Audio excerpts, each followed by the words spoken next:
I stayed inside the tent, barely breathing, listening to the sounds. The movement around the clearing continued intermittently for hours.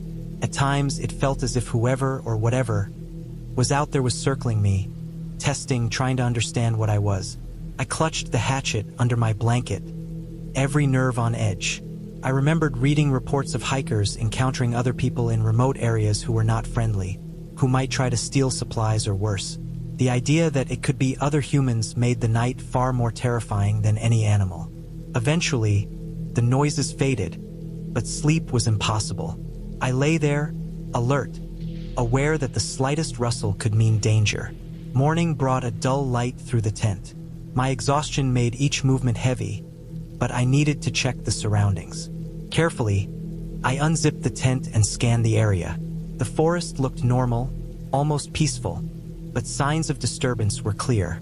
Small branches had been broken, footprints led to the clearing from various directions, and some of my scattered firewood was slightly moved. Nothing had been taken, but the message was clear. I had been observed. My hands shook as I packed my gear for the day. I decided I needed to be more strategic. I collected extra sticks and stones to create a perimeter, making a small warning system that would alert me if anything approached too closely. I also decided to keep my hiking knife on a lanyard around my neck and my hatchet at the ready. The forest had changed from a place of calm to a place that demanded vigilance. The following day, I stayed closer to the campsite, hiking only short distances along the lake and up a small incline nearby. I checked the trails and found faint tracks that suggested someone had moved around during the night again. I kept mental notes of everything: tree markings, broken branches, footprints. Each observation added to my understanding of the potential threat. I also doubled my efforts to make my campsite less detectable. No fires after dark, minimizing scent by storing food in sealed containers, and staying quiet. Despite all precautions, the fear never fully left me. Every rustle, every snap of a twig, made my pulse spike. I realized that part of survival was not panic but careful attention and adaptation. Night came again, and I could hear the wind through the pines. It was louder now, gusting in ways that made the branches sway violently. I stayed inside the tent, listening. Around 2 a.m., I heard something approaching from the direction of the lake. My previous scare had prepared me, and I was ready. I shined the flashlight cautiously, illuminating the edge of the clearing. A figure emerged, human, dressed in dark clothing, moving deliberately. My heart pounded as I realized the danger was real and tangible. I had to make a choice: defend my camp or try to escape. I opted for escape. Quietly, I slipped out of the tent and moved toward a trail I had scouted earlier, keeping low and using the trees for cover. The figure did not immediately notice me, but I could hear their movement as they adjusted, possibly sensing something amiss. I moved swiftly but carefully, making sure not to snap twigs underfoot. My pack was heavy, but adrenaline carried me forward. I aimed for the trail leading uphill, thinking higher ground would give me better visibility and a clearer route if I needed to flee further. The moonlight barely illuminated the path, but I relied on memory and small flashes from the flashlight to avoid roots and rocks. Every rustle and shift in shadows made my stomach knot, but I stayed focused. After what felt like hours, though it was likely closer to 30 minutes, I reached a familiar junction where I had marked a large rock formation. From here, I could see a portion of the lake and the clearing. The figure had not followed closely. Either they had stopped or returned to the camp. I did not linger to find out. The night passed slowly, cold and tense, but I stayed in a more concealed position on higher ground, waiting for daylight. When the sun rose, I cautiously descended, scanning for signs of movement. The campsite was empty, but several things had been disturbed. Some supplies had been moved, and my perimeter sticks were knocked down. There was no sign of the person, but the evidence was unmistakable. I knew that lingering there was dangerous. I packed my gear quickly, ensuring nothing was left behind, and decided to hike back toward the main trail. I had enough provisions to last a day, and my goal was clear: get out safely. The hike back was arduous, both physically and mentally. Each sound, the wind, birds, falling branches, triggered my senses. I stayed on the faint trail, marking landmarks as I went, moving at a steady pace. By mid-afternoon, I could hear the distant hum of a road and the faint sound of cars. Relief surged through me, but I remained cautious, scanning the forest until the trail merged with a more visible path. Eventually, I emerged near a small ranger station. I explained my situation, though briefly, and the rangers took the report seriously. They assured me that someone had been observed in the area recently who had a history of stalking hikers. They offered to escort me to the parking area, which I accepted without hesitation.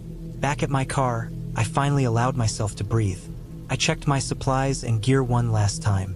Nothing had been stolen, and I had avoided confrontation. The sense of relief was overwhelming. Driving away from the forest, I kept glancing in the rearview mirror, half expecting to see someone following, but there was nothing.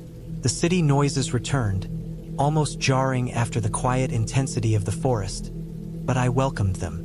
That night, in the safety of my apartment, I reflected on what had happened. I realized how important preparation, vigilance, and calm decision-making had been. I had entered the forest seeking peace but had found danger. I had survived because I respected the environment and the unpredictable nature of other humans in isolated places. The experience changed my perspective permanently. The wilderness was beautiful and serene, but it was also unforgiving, and safety depended entirely on awareness and caution. The story of that week remains vivid in my memory. Every detail, the smell of pine, the cold of the night, the rustling branches, the sight of footprints around my tent, stays with me. I have returned to the forest many times since, but I never go alone anymore. I plan, prepare, and always respect the unseen presence that might share the wilderness. That week taught me that fear is not weakness, but awareness, and that survival is as much about patience and strategy as it is about strength. I came home with a renewed respect for the forest, for my own instincts, and for the fragile balance between solitude and safety. I had been looking forward to this trip for months. After a year of constant work, deadlines, and the noise of the city, I needed a break that was complete, total, and unbroken. I wanted to get deep into the wilderness, away from cell towers, traffic, and crowds. I chose a national forest that I had read about online, a remote area with minimal foot traffic and a network of trails that were little more than animal paths in some places. The forest seemed ideal because it promised isolation without complete inaccessibility in case of emergency. I packed my backpack meticulously. A tent, sleeping bag, food, water purification tablets, a first aid kit, a small stove, extra batteries, and a map I studied over and over until I knew it almost by heart. I didn't bring anyone with me. I wanted the solitude, the challenge, and the experience of being completely on my own.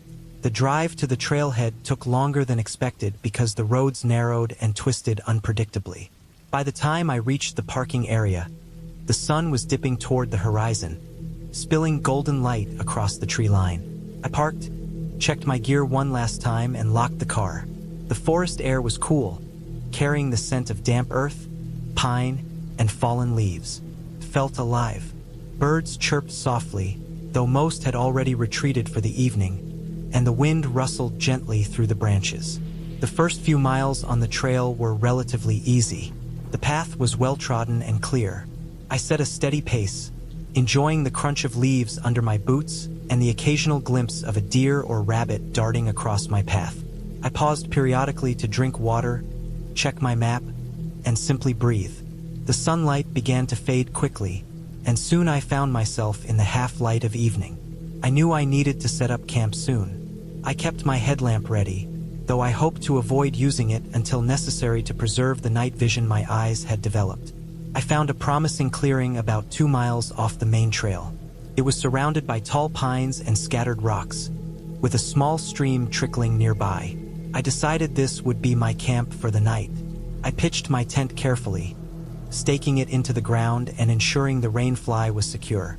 I laid out my sleeping bag and unrolled my mat. After a quick snack and some water, I felt a small wave of satisfaction wash over me. I was completely alone, in the middle of the forest, with nothing to disturb me but the sounds of nature. As darkness fully settled, the forest transformed. Shadows lengthened, and the familiar shapes of trees became ominous silhouettes. The wind rustled through the branches in a way that sounded like whispering voices. I reminded myself that this was all normal. The sounds of wildlife, the creaking of branches, the rush of the stream. But despite this rationalization, a tight knot of unease formed in my stomach. The isolation that had once excited me now carried a subtle, almost imperceptible weight. I tried to distract myself by organizing my gear, checking my supplies, and planning tomorrow's hike. Hours passed slowly. The fire I built for warmth and cooking crackled gently, the flames casting long shadows that danced across the trees. I noticed that the forest seemed quieter than expected. Usually, there would be owls or small animals moving about, but tonight it felt unusually still. The stillness pressed against my ears, magnifying the slightest sounds. A snapping twig, a rustle in the underbrush, the gentle lapping of the stream. I told myself that animals were simply asleep, that this was a natural part of the wilderness, but the tension in my chest continued to grow. At some point, I realized I had become acutely aware of the darkness beyond the firelight. The forest seemed endless, impenetrable, like a black wall stretching in all directions. I thought about the trail, the map, the car miles away, and I suddenly felt the smallness of my presence here. That awareness made every sound sharper, every shadow more menacing. I resolved to go to bed, to retreat into the safety of my tent.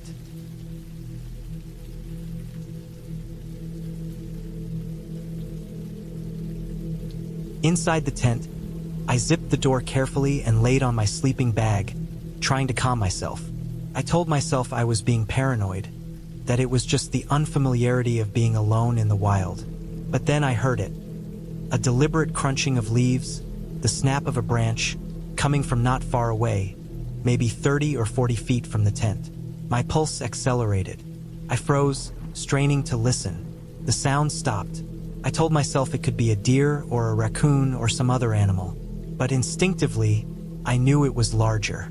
The sound returned, slower this time, measured, like someone or something was moving with intention, circling my camp. My rational mind fought panic. It could be a hiker, maybe another camper, but there should have been no one else. I had seen no tracks near the clearing, and the forest was remote enough that encounters were rare. I reached for my flashlight and unzipped the tent just enough to shine a beam outside. The light cut through the darkness in a cone, illuminating the clearing, the stream, the bases of trees. Nothing moved. My relief was temporary. I closed the tent again, convincing myself that I had imagined the noise. I tried to breathe slowly, counting each inhale and exhale, but sleep didn't come. I lay awake, listening. The forest remained unnaturally quiet. Then, after a long pause, the sound returned, much closer this time. A deliberate step, then another, then a soft scrape of something against a tree. My stomach churned. I considered leaving immediately, packing my things and hiking back in the dark. But the thought of stepping into total darkness and running blindly through the forest froze me in place. Hours dragged. Every noise felt amplified. I stayed as still as possible, trying to look calm even though my hands were shaking. I reminded myself of what I had learned about wildlife behavior. Animals are usually unpredictable. They make noise when threatened. They don't circle tents intentionally. But the pattern of movement was deliberate. Whoever or whatever it was moving with purpose. By early morning, the noises had ceased. The first light of dawn slowly crept through the tent fabric, revealing the familiar shapes of my clearing. I unzipped the tent and scanned the area. Nothing had moved. Nothing had been disturbed. The stream bubbled quietly as if nothing had happened. I told myself I had survived the night, and that rational explanation would eventually make sense. I packed up camp quickly, my movements precise, my senses on high alert. As I retraced my steps along the trail, I noticed something odd. Footprints. Large, heavy, uneven prints pressed into the soft earth, following the trail that led to my camp. I slowed, comparing the tracks to the ones I had seen near the trailhead. These were larger, heavier, and not human. They were deep and irregular, with a long stride. My pulse raced as I realized that someone, or something, had been following me overnight. I took pictures for reference but didn't linger. My priority was to get back to safety. The hike back was tense. Every shadow, every rustle, every distant noise made me startle. I maintained a steady pace, keeping my eyes on the trail and my ears tuned to the forest. Occasionally, I thought I saw movement in the trees, but it was always just the light shifting or leaves in the wind. After several hours, I reached the car. The sight of it, parked exactly as I had left it, brought a wave of relief I didn't expect. I quickly loaded my backpack, locked the doors, and started the engine. Driving out of the forest, I reflected on the experience. The fear of the unknown, the awareness of being completely vulnerable had been intense, but it had also taught me something important. Nature is unpredictable. It demands respect. It can make even the smallest human feel insignificant, yet it rewards caution, preparation, and observation. I returned home safely, exhausted but grateful. Over the next few days, I reviewed the photos and the tracks. The prints didn't match any wildlife I could identify, but experts later suggested they could have been large bears moving through the area. The evidence didn't change the fear I had felt that night, but it confirmed that my caution had been justified. I realized that the forest is not malevolent. It is indifferent. Danger exists, but awareness, preparedness, and respect allow survival. That night had tested my limits, and I had emerged alive, wiser, and more aware of the fragile balance between humans and wilderness. I never camped alone in that forest again, but I carried the lessons with me. I became more meticulous in preparation, more attuned to my surroundings, and more patient with my fears. The fear I felt was not some fantasy. It was real, grounded in the natural unpredictability of life in the wild. And surviving it, fully conscious of the risks, made me feel alive in a way that nothing else had. I had been planning this camping trip for months. After a year packed with work and constant city noise, I wanted nothing more than a week alone in the wilderness. I had chosen a remote section of a national forest, far from main roads and well-trodden trails. The GPS coordinates I had noted promised solitude, towering pines, a small lake, and untouched hiking paths. I packed carefully, double-checking every piece of gear.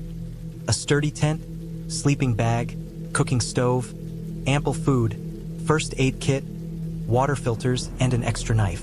I even carried a small hatchet for firewood, though I knew I had to be cautious not to cut living trees. I was meticulous.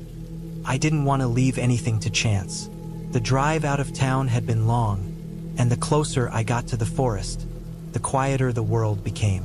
No more hum of cars, no more streetlights, just the wind brushing through the trees and the occasional crow calling in the distance. I parked at a small clearing that marked the trailhead. The sun was still high, and I could feel the warmth on my skin, but the air had that sharp, clean scent only forests carry. I lifted my pack, heavier than I liked, and began the hike into the woods. The trail was faint but visible. Each step on the soft earth released a smell of pine needles and damp moss. I was alone, and the solitude was both exhilarating and oddly heavy, as if the silence itself was pressing down on me. I reached my intended campsite in the early afternoon. It was a flat clearing, surrounded by tall pines, with the lake just a few hundred feet away. The water was dark but clear, reflecting the sky in small ripples.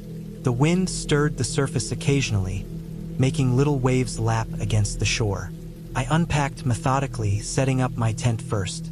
I made sure it was securely staked, double-checking each peg, knowing how critical it would be if the weather turned. I laid out my sleeping bag inside, then organized my supplies. I gathered dry sticks and branches to start a fire later. Everything was going smoothly. For a moment, I allowed myself to imagine a week of pure calm. Mornings by the lake, afternoons hiking, nights spent staring at stars I hadn't seen in years. By late afternoon, I had explored a small radius around my campsite. I found a trail that led closer to the water and another that climbed slightly uphill into thicker forest.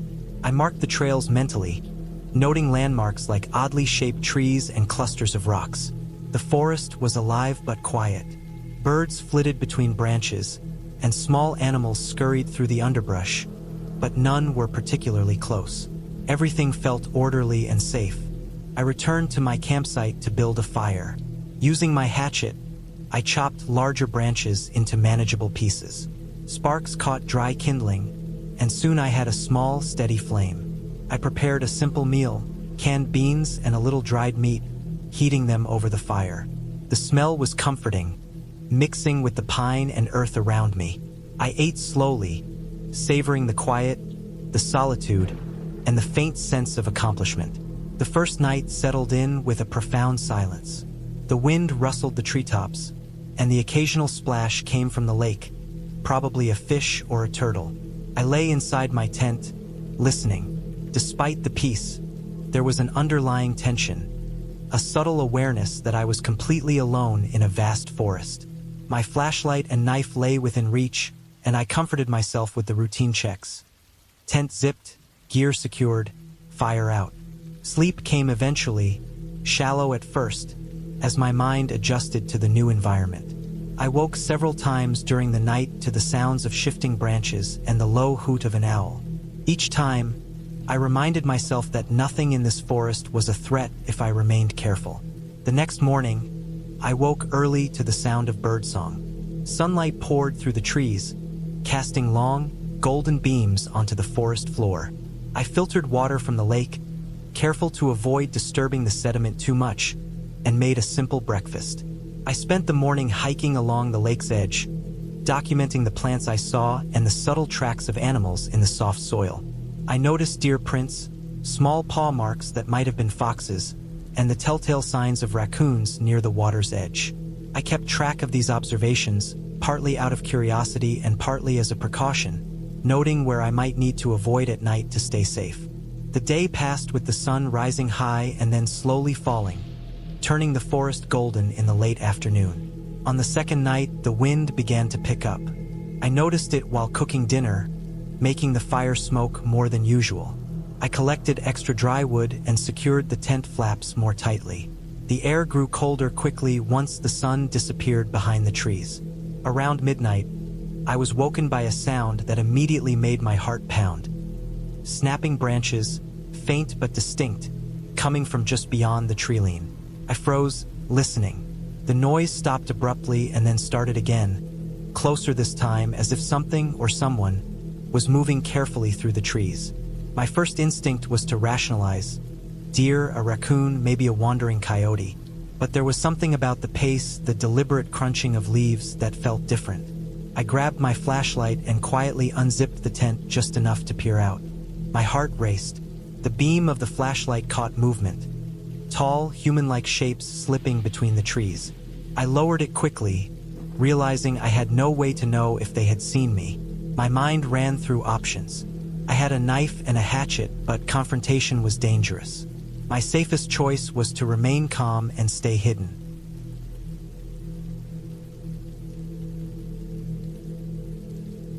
I had been looking forward to this trip for months. After a year of constant work, deadlines, and the noise of the city, I needed a break that was complete, total, and unbroken. I wanted to get deep into the wilderness, away from cell towers, traffic, and crowds. I chose a national forest that I had read about online, a remote area with minimal foot traffic and a network of trails that were little more than animal paths in some places. The forest seemed ideal because it promised isolation without complete inaccessibility in case of emergency. I packed my backpack meticulously. A tent, sleeping bag, food, water purification tablets, a first aid kit, a small stove, extra batteries, and a map I studied over and over until I knew it almost by heart. I didn't bring anyone with me. I wanted the solitude, the challenge, and the experience of being completely on my own. The drive to the trailhead took longer than expected because the roads narrowed and twisted unpredictably. By the time I reached the parking area, the sun was dipping toward the horizon, spilling golden light across the tree line. I parked, checked my gear one last time, and locked the car. The forest air was cool, carrying the scent of damp earth, pine, and fallen leaves. It felt alive. birds chirped softly, though most had already retreated for the evening, and the wind rustled gently through the branches. The first few miles on the trail were relatively easy. The path was well-trodden and clear. I set a steady pace, enjoying the crunch of leaves under my boots and the occasional glimpse of a deer or rabbit darting across my path. I paused periodically to drink water, check my map, and simply breathe. The sunlight began to fade quickly, and soon I found myself in the half-light of evening. I knew I needed to set up camp soon. I kept my headlamp ready, though I hoped to avoid using it until necessary to preserve the night vision my eyes had developed. I found a promising clearing about 2 miles off the main trail. It was surrounded by tall pines and scattered rocks, with a small stream trickling nearby. I decided this would be my camp for the night. I pitched my tent carefully, staking it into the ground and ensuring the rainfly was secure. I laid out my sleeping bag and unrolled my mat. After a quick snack and some water, I felt a small wave of satisfaction wash over me. I was completely alone, in the middle of the forest, with nothing to disturb me but the sounds of nature. As darkness fully settled, the forest transformed. Shadows lengthened, and the familiar shapes of trees became ominous silhouettes. The wind rustled through the branches in a way that sounded like whispering voices. I reminded myself that this was all normal. The sounds of wildlife, the creaking of branches, the rush of the stream. But despite this rationalization, a tight knot of unease formed in my stomach. The isolation that had once excited me now carried a subtle, almost imperceptible weight. I tried to distract myself by organizing my gear, checking my supplies, and planning tomorrow's hike. Hours passed slowly. The fire I built for warmth and cooking crackled gently, the flames casting long shadows that danced across the trees. I noticed that the forest seemed quieter than expected. Usually, there would be owls or small animals moving about, but tonight it felt unusually still. The stillness pressed against my ears, magnifying the slightest sounds. A snapping twig, a rustle in the underbrush, the gentle lapping of the stream. I told myself that animals were simply asleep, that this was a natural part of the wilderness, but the tension in my chest continued to grow. At some point, I realized I had become acutely aware of the darkness beyond the firelight. The forest seemed endless, impenetrable, like a black wall stretching in all directions. I thought about the trail, the map, the car miles away, and I suddenly felt the smallness of my presence here. That awareness made every sound sharper, every shadow more menacing. I resolved to go to bed, to retreat into the safety of my tent. I had been planning this camping trip for months. After a year packed with work and constant city noise, I wanted nothing more than a week alone in the wilderness. I had chosen a remote section of a national forest, far from main roads and well-trodden trails. The GPS coordinates I had noted promised solitude, towering pines, a small lake, and untouched hiking paths. I packed carefully, double-checking every piece of gear. A sturdy tent, sleeping bag, cooking stove, ample food, first aid kit, water filters, and an extra knife. I even carried a small hatchet for firewood, though I knew I had to be cautious not to cut living trees. I was meticulous. I didn't want to leave anything to chance. The drive out of town had been long, and the closer I got to the forest, the quieter the world became. No more hum of cars, no more streetlights, just the wind brushing through the trees and the occasional crow calling in the distance. I parked at a small clearing that marked the trailhead. The sun was still high, and I could feel the warmth on my skin, but the air had that sharp, clean scent only forests carry. I lifted my pack, heavier than I liked, and began the hike into the woods. The trail was faint but visible. Each step on the soft earth released a smell of pine needles and damp moss. I was alone, and the solitude was both exhilarating and oddly heavy, as if the silence itself was pressing down on me. I reached my intended campsite in the early afternoon. It was a flat clearing, surrounded by tall pines, with the lake just a few hundred feet away. The water was dark but clear, reflecting the sky in small ripples. The wind stirred the surface occasionally, making little waves lap against the shore. I unpacked methodically, setting up my tent first. I made sure it was securely staked, double-checking each peg, knowing how critical it would be if the weather turned. I laid out my sleeping bag inside, then organized my supplies. I gathered dry sticks and branches to start a fire later. Everything was going smoothly.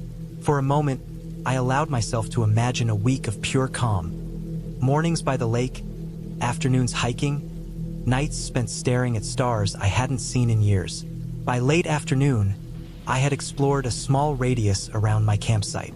I found a trail that led closer to the water and another that climbed slightly uphill into thicker forest. I marked the trails mentally, noting landmarks like oddly shaped trees and clusters of rocks. The forest was alive but quiet. Birds flitted between branches, and small animals scurried through the underbrush, but none were particularly close. Everything felt orderly and safe. I returned to my campsite to build a fire.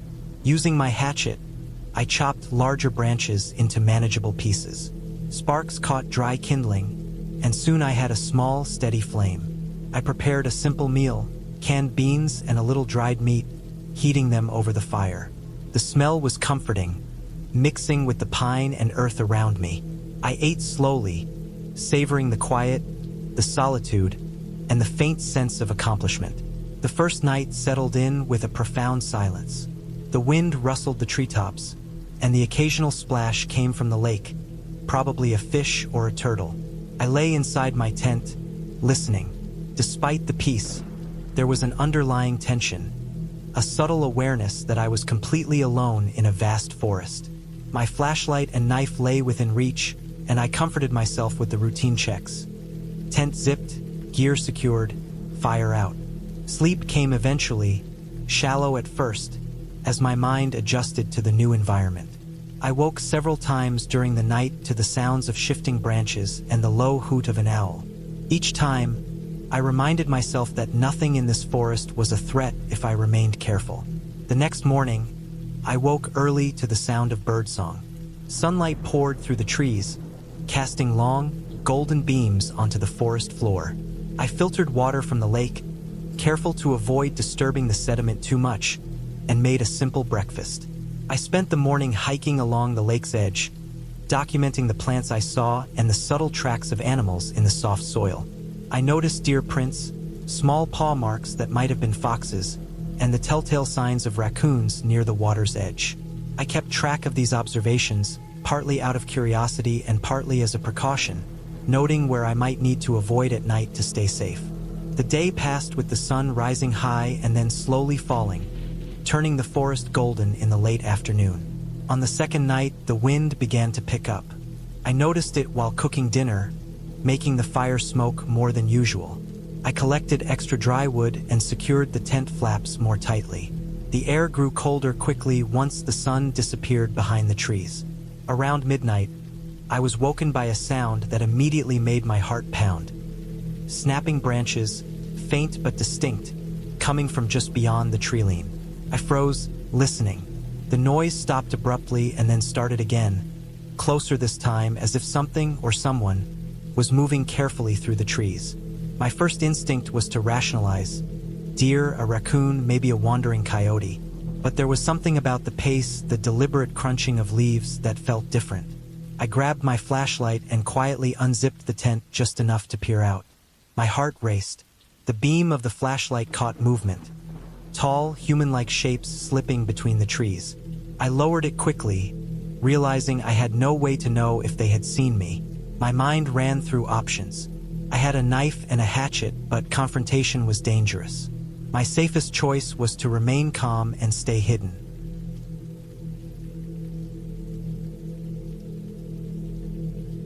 I stayed inside the tent, barely breathing, listening to the sounds. The movement around the clearing continued intermittently for hours.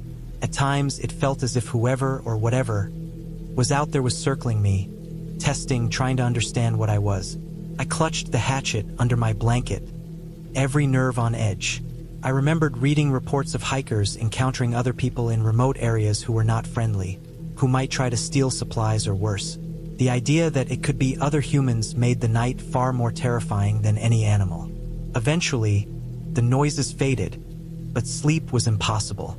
I lay there, alert, aware that the slightest rustle could mean danger. Morning brought a dull light through the tent. My exhaustion made each movement heavy, but I needed to check the surroundings. Carefully, I unzipped the tent and scanned the area. The forest looked normal, almost peaceful, but signs of disturbance were clear. Small branches had been broken, footprints led to the clearing from various directions, and some of my scattered firewood was slightly moved. Nothing had been taken, but the message was clear. I had been observed. My hands shook as I packed my gear for the day. I decided I needed to be more strategic. I collected extra sticks and stones to create a perimeter, making a small warning system that would alert me if anything approached too closely. I also decided to keep my hiking knife on a lanyard around my neck and my hatchet at the ready. The forest had changed from a place of calm to a place that demanded vigilance. The following day, I stayed closer to the campsite, hiking only short distances along the lake and up a small incline nearby. I checked the trails and found faint tracks that suggested someone had moved around during the night again. I kept mental notes of everything: tree markings, broken branches, footprints. Each observation added to my understanding of the potential threat. I also doubled my efforts to make my campsite less detectable. No fires after dark, minimizing scent by storing food in sealed containers, and staying quiet. Despite all precautions, the fear never fully left me. Every rustle, every snap of a twig, made my pulse spike. I realized that part of survival was not panic but careful attention and adaptation. Night came again, and I could hear the wind through the pines. It was louder now, gusting in ways that made the branches sway violently. I stayed inside the tent, listening. Around 2 a.m., I heard something approaching from the direction of the lake. My previous scare had prepared me, and I was ready. I shined the flashlight cautiously, illuminating the edge of the clearing. A figure emerged, human, dressed in dark clothing, moving deliberately. My heart pounded as I realized the danger was real and tangible. I had to make a choice: defend my camp or try to escape. I opted for escape. Quietly, I slipped out of the tent and moved toward a trail I had scouted earlier, keeping low and using the trees for cover. The figure did not immediately notice me, but I could hear their movement as they adjusted, possibly sensing something amiss. I moved swiftly but carefully, making sure not to snap twigs underfoot. My pack was heavy, but adrenaline carried me forward. I aimed for the trail leading uphill, thinking higher ground would give me better visibility and a clearer route if I needed to flee further. The moonlight barely illuminated the path, but I relied on memory and small flashes from the flashlight to avoid roots and rocks. Every rustle and shift in shadows made my stomach knot, but I stayed focused.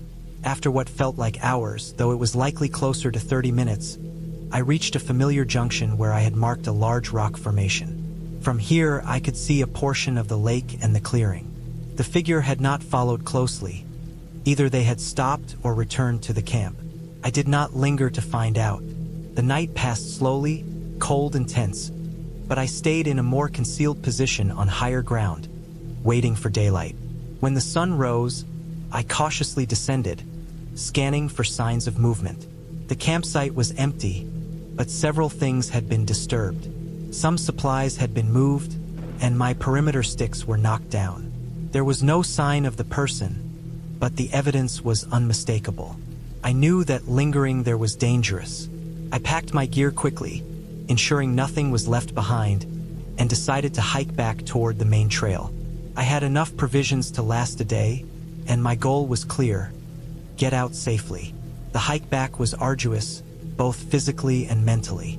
Each sound, the wind, birds, falling branches, triggered my senses. I stayed on the faint trail, marking landmarks as I went, moving at a steady pace. By mid-afternoon, I could hear the distant hum of a road and the faint sound of cars. Relief surged through me, but I remained cautious, scanning the forest until the trail merged with a more visible path. Eventually, I emerged near a small ranger station. I explained my situation, though briefly, and the rangers took the report seriously. They assured me that someone had been observed in the area recently who had a history of stalking hikers. They offered to escort me to the parking area, which I accepted without hesitation. Back at my car, I finally allowed myself to breathe. I checked my supplies and gear one last time. Nothing had been stolen, and I had avoided confrontation. The sense of relief was overwhelming. Driving away from the forest, I kept glancing in the rearview mirror, half expecting to see someone following, but there was nothing. The city noises returned, almost jarring after the quiet intensity of the forest, but I welcomed them. That night, in the safety of my apartment, I reflected on what had happened. I realized how important preparation, vigilance, and calm decision-making had been.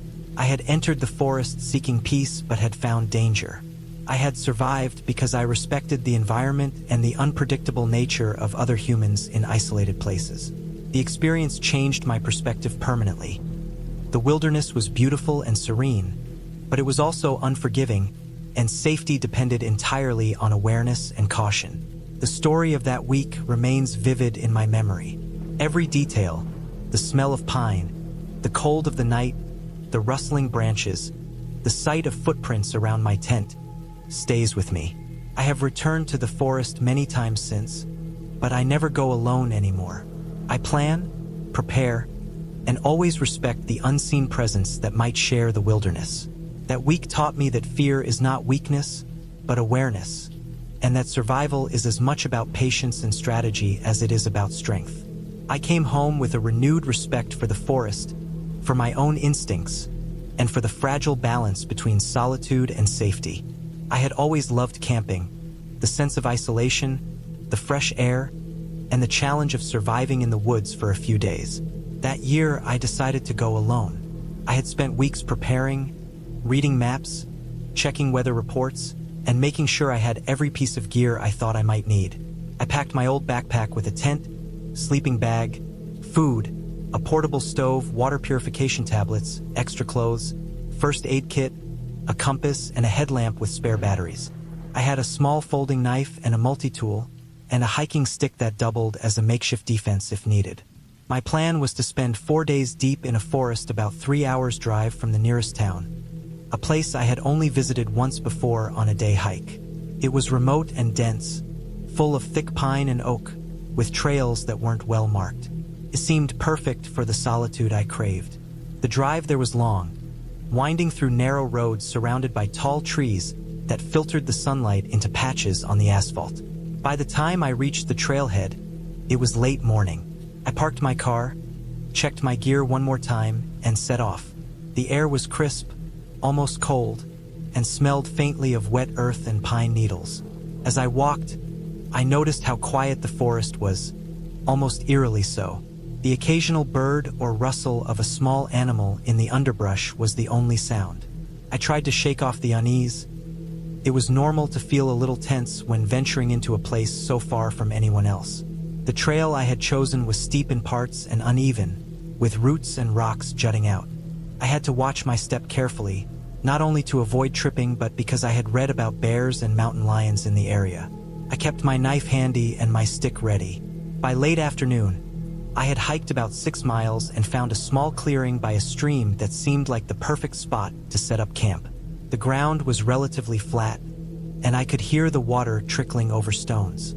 I set up my tent slowly, making sure the pegs were secure and the rainfly was tight, just in case. Once it was done, I unpacked my food and stove, boiled some water, and had a simple meal. I had brought oatmeal, canned beans, bread, and some jerky, enough to last me the trip. The first night was quiet, though I woke several times. Every little sound seemed amplified, the wind rustling through the trees, the crack of a branch under a small animal's weight, distant bird calls. I tried to tell myself it was all normal, just the forest life around me. I went to bed early, exhausted from the hike. The next morning, I woke to the smell of damp earth. It had rained lightly during the night. My tent was wet on the outside but dry inside, thanks to careful setup. I ate a quick breakfast, packed up, and set off on a new trail I had marked on my map, aiming to explore deeper into the woods. As the day went on, I realized the forest was denser than I had remembered. The trees were tall and the underbrush thick. Every step required careful navigation. I kept an eye out for signs of wildlife, tracks, or any changes in the terrain. The sun was high and shadows were short, but I noticed how quickly the light dimmed as the canopy thickened. By late afternoon, I reached a small ridge overlooking a valley. The view was breathtaking, but I also noticed how isolated I was. There were no signs of other humans, no paths except the one I had taken, and no sound except the wind and distant birds. I decided to descend into the valley to find another suitable campsite. The valley floor was uneven and damp. I had to step carefully over rocks, fallen logs, and thick patches of mud. As I walked, I felt increasingly aware of my vulnerability. Being alone meant that any misstep, any injury, could turn serious quickly. I reminded myself to stay calm and focused. I finally found a small clearing near a dry creek bed. It was smaller than my first campsite, but adequate. I set up my tent again, though the ground was harder and covered in a thin layer of moss. I used extra stakes to make sure the tent would hold. That night, I noticed the forest sounded different. There was a low, repetitive rustling in the distance that I couldn't immediately identify. It wasn't consistent with the wind or the movement of small animals. I sat quietly in my tent, listening. The sound seemed to move, almost circling my camp. I told myself it was probably deer or some other large animal. I had heard deer move in herds and could be noisy. Still, I checked my surroundings, looking for signs of larger predators. I had read that bears and mountain lions could be in these forests, though sightings were rare.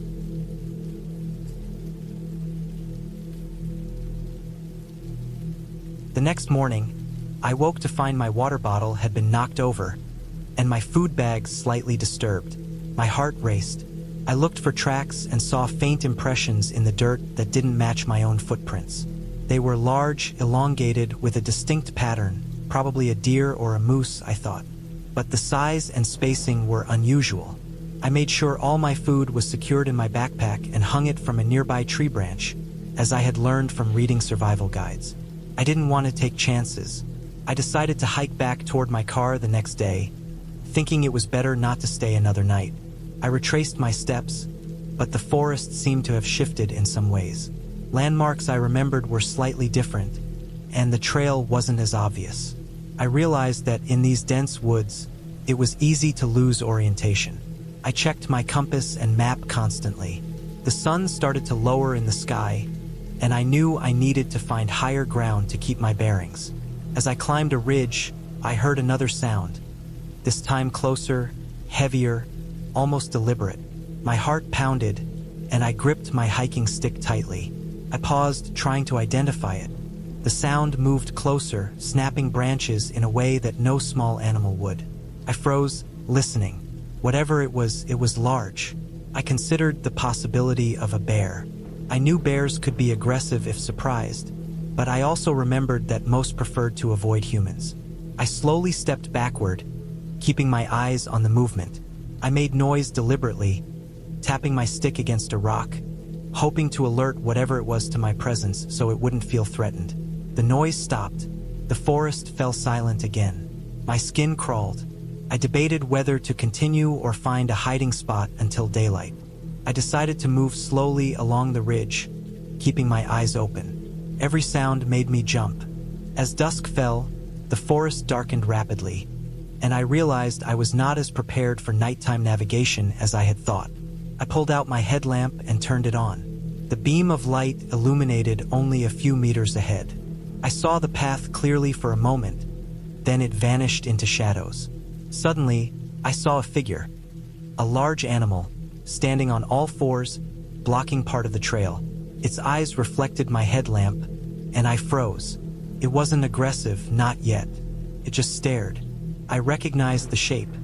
Too bulky for a deer, for darker than the shadow's broad shoulders. A bear. I had trained myself not to panic. I slowly turned sideways to appear less threatening, avoiding direct eye contact. I backed away slowly, keeping my stick ready. The bear didn't move, but the tension was unbearable. I whispered to myself to stay calm, to breathe steadily. Minutes passed like hours. Finally, The bear turned and walked into the trees, not running, just moving deliberately. I didn't move until I was sure it had disappeared. My heart was pounding, sweat trickling down my back despite the cold.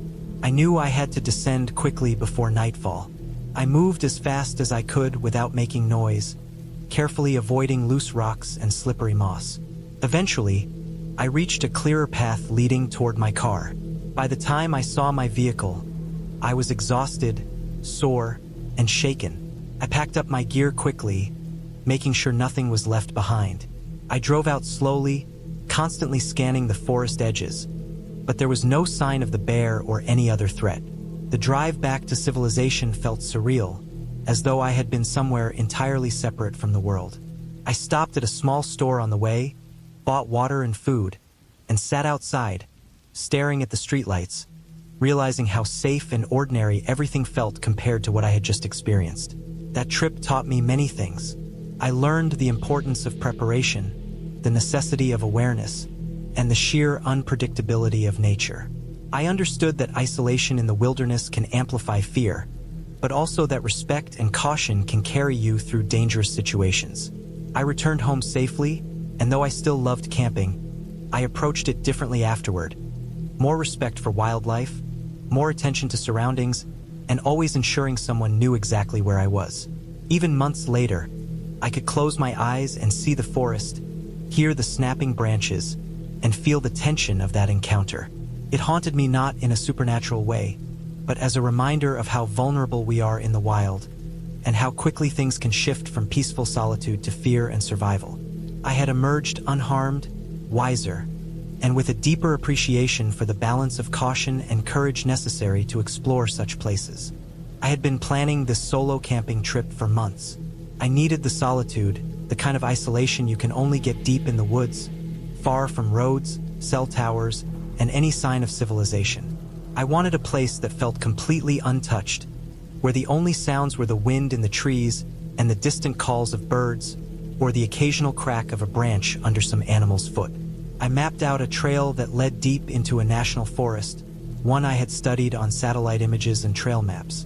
The trailhead itself was quiet, almost hidden, with barely a car passing by on the narrow gravel road. I packed carefully, checking my backpack 3 times. A tent, sleeping bag, water filter, food, extra clothes, a small first aid kit, and my survival knife. I also carried a compass, a map of the area, and a small LED flashlight with extra batteries. I told myself I was prepared for anything, but I didn't know how much the wilderness could test a person alone. The hike in was longer than I expected. The trail twisted through dense trees, rocky paths, and shallow streams that I had to carefully cross without slipping. At first, the forest seemed peaceful, almost welcoming. Sunlight broke through the canopy in patches, and the smell of damp pine filled the air. I passed moss-covered logs, mushrooms, and tracks of deer or other animals. Every now and then, a bird would call, but there was no other sound. No one else was on the trail. That was part of the appeal, but it also gave me a slight edge of unease. My imagination tried to fill in every snap of a branch or rustle in the undergrowth. I shook it off, telling myself I had done my research and knew the area well enough to handle wildlife. By late afternoon, I found a small clearing near a slow-moving stream. It was perfect for setting up camp.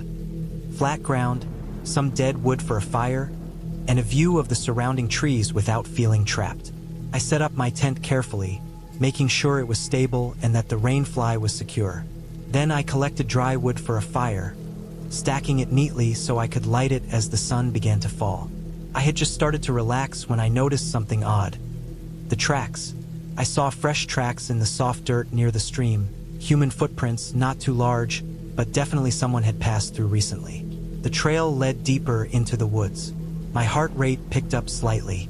I had no reason to fear, but there was a twinge of caution. This was a remote place, yet someone had been here.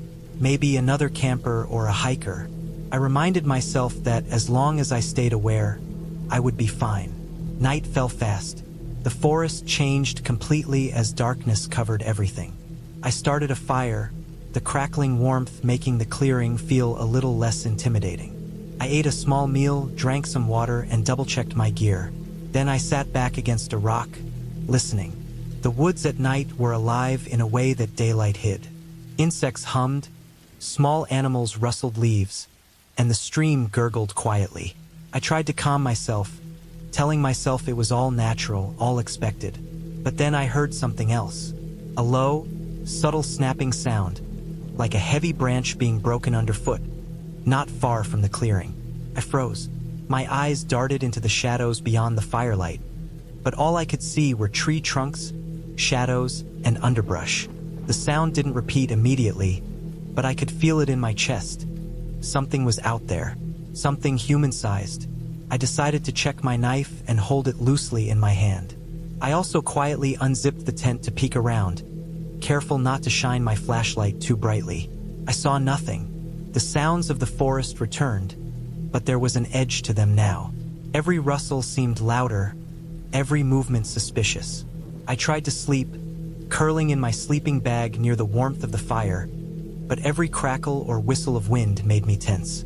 Hours passed, and I eventually drifted off, only to wake again to a sound. A soft crunch near the stream. I sat upright immediately. My heart raced, and I could see my breath in the cool night air. I grabbed my flashlight and shone it toward the noise, careful to sweep slowly so as not to give away my exact location if someone or something was out there.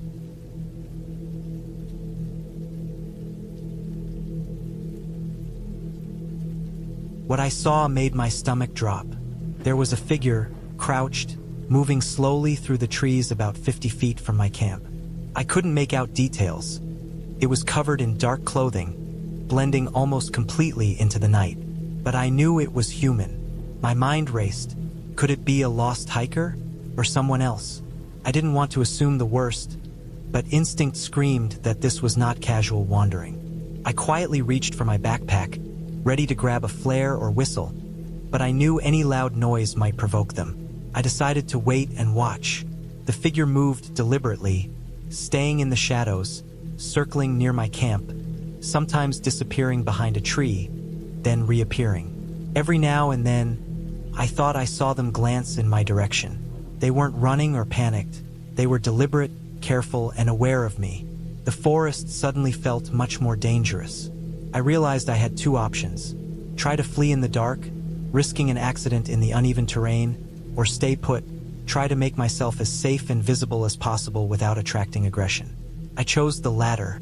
I quietly gathered my firewood and placed it around the perimeter of the clearing, trying to make it seem less like a lone camper's site and more like a defensible position. I also made sure my backpack was within reach and my knife ready. Hours passed. I never saw the figure leave, but eventually, exhaustion overtook me. I slept lightly, my flashlight at my side. Morning light brought some relief. I cautiously unzipped the tent and scanned the area. The figure was gone. I looked around for signs. Footprints, disturbed leaves, or trash.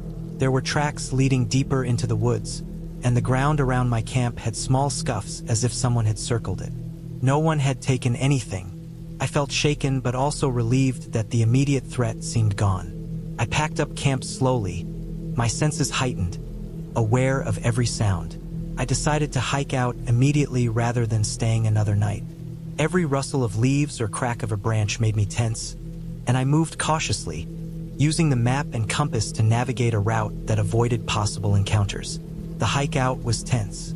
I saw more signs of someone having been in the woods. Broken branches, faint footprints, discarded wrappers. My mind tried to rationalize everything. Maybe it was a hunter, a hiker, or even a lost camper, but instinct warned me that it could have been someone dangerous.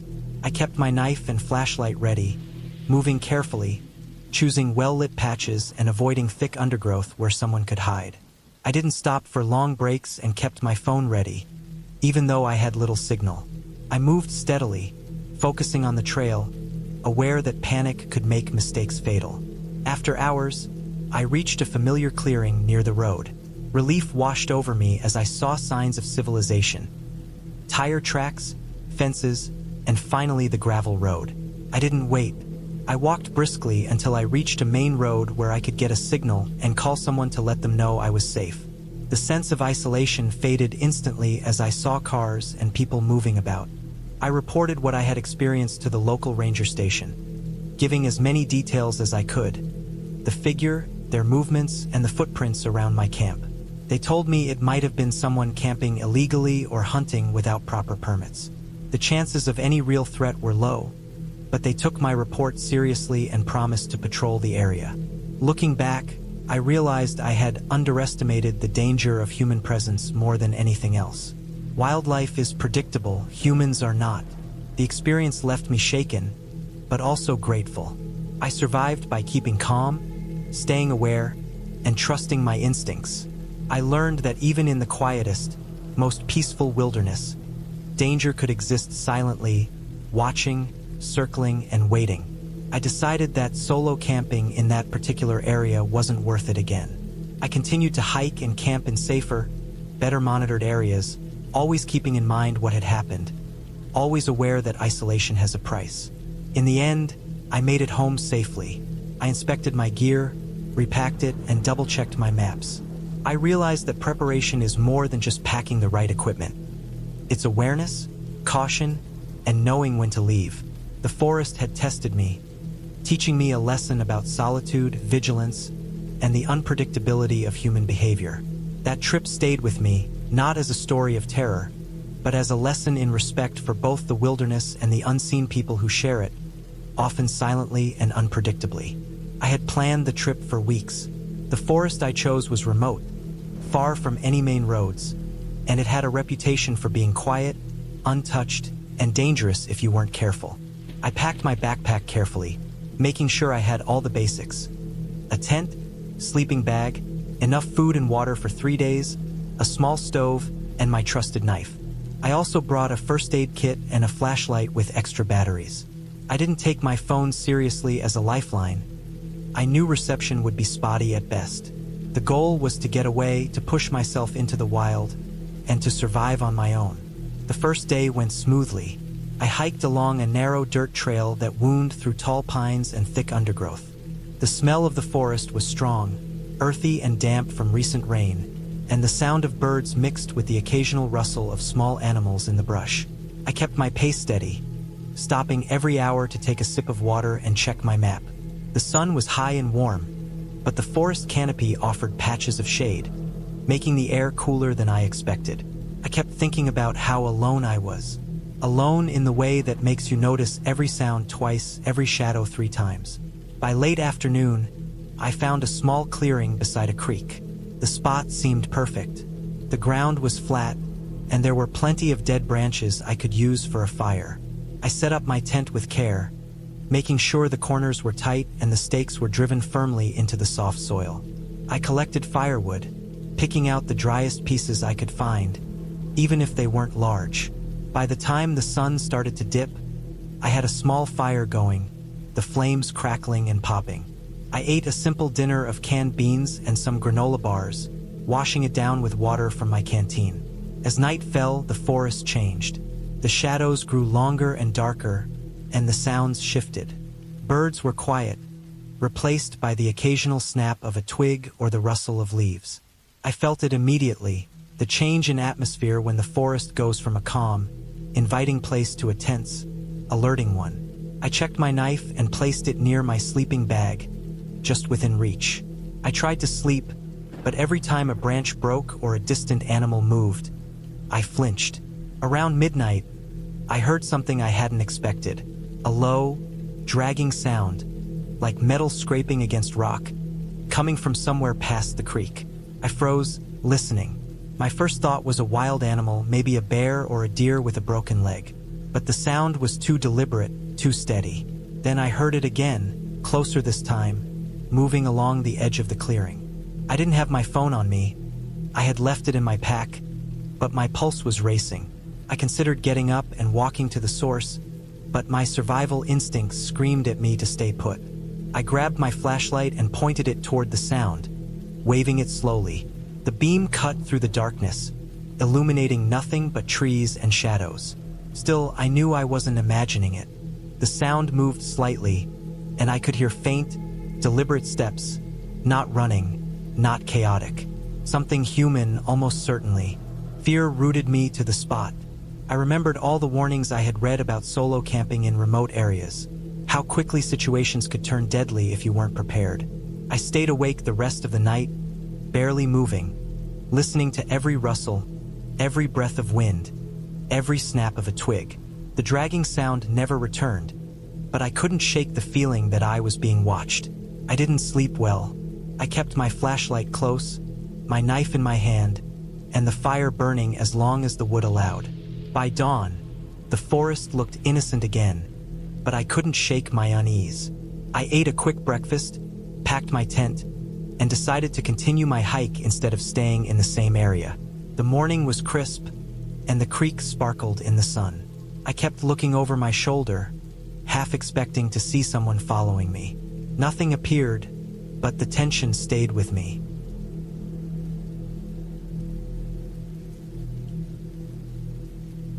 The second day was harder.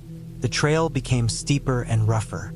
Loose rocks and fallen branches slowed my pace. I had to climb a small ridge using both hands and feet to pull myself up.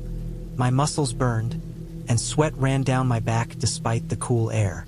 I kept checking my map to make sure I wasn't lost. By mid-afternoon, I found another small clearing that seemed safe enough for a break. I ate, drank, and rested my legs, constantly scanning the tree line for any sign of movement. It was in this clearing that I first saw them. Footprints. Human footprints, fresh, and leading in the same direction I was heading. My stomach sank. I traced them with my eyes. They were deep, heavy, and spaced in a way that suggested someone big and strong. There were at least 2 sets, maybe more. They weren't close enough to be immediately threatening, but they were close enough to know someone had been here, in the middle of the forest, while I was alone. My heart pounded. I considered turning back, but that wasn't an option. I was too far from the trailhead, and going back would put me in the same risk I was trying to avoid. So, I kept moving, taking a careful path along the creek that kept me hidden from view as much as possible. The prints didn't disappear. They were everywhere, intersecting with animal tracks, suggesting whoever made them knew the forest well. That night, I set up my tent on a small rise, hoping to have better visibility. I dug a shallow trench around the tent to make a small barrier and piled rocks in front of the entrance. It wasn't much, but it gave me some comfort. I stayed awake until the fire burned low, keeping my knife close and my flashlight charged. The third day, I decided I had to leave the forest. I packed up quickly, my hands shaking slightly.